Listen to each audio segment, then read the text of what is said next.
दोस्तों, आज हम आपको एक ऐसे कलीसा के बारे में बताएंगे जिस इंसानी हड्डियों से मुज़य्यन किया गया है।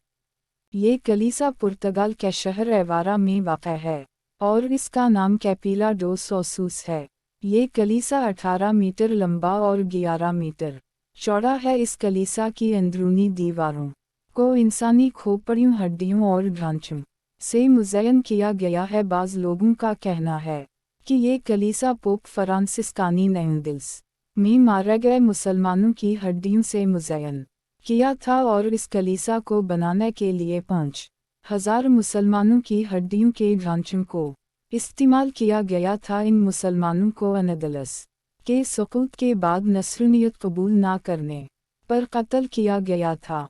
लेकिन जब मज़ीद तहक़ीक़ के लिए गूगल सर्च ओपन किया तो laosciences.com पर हमें एक आर्टिकल मिला जिसमें पुर्तगाल में बने चैपल के बारे में लिखा है कि इस कलीसा में मुज़य्यन इंसानी हड्डियाँ किसी ज़माने में एगरीजा डी साओ फ्रांसिस्को में थी और 16वीं सदी में इस कब्रिस्तान को चलाने के लिए जगह कम पड़ गई तो इस जगह को चलाने वाले फ्रांसिस्कन मानिक्स ने इन हड्डियों को सेमेनेट करने का हल निकाला। हड्डियों के अलावा कैपिला डो सोसूस को मजहबी मुजस्मों और पेंटिंग्स से भी सजाया गया है।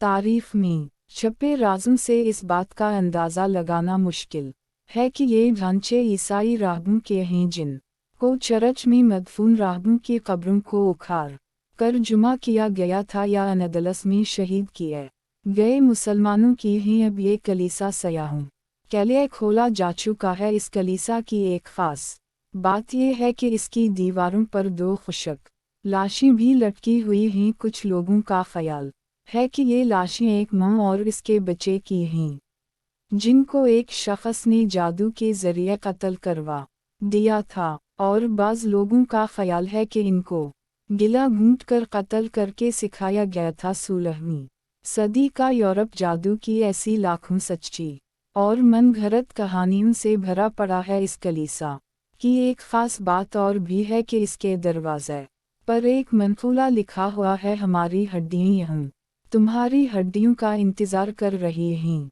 सोमनाथ के मंदिर का तो सुराग नहीं मिलता, लेकिन हज़ारों इंसानों के ढांचों से तमीर होने वाला ये मुक़द्दस कहलाया जाने वाला कलीसा आज भी माज़ी के तहज़ीब याफ्ता अक़वाम की ज़हनी पस्ती की दास्तान को बयान करता है।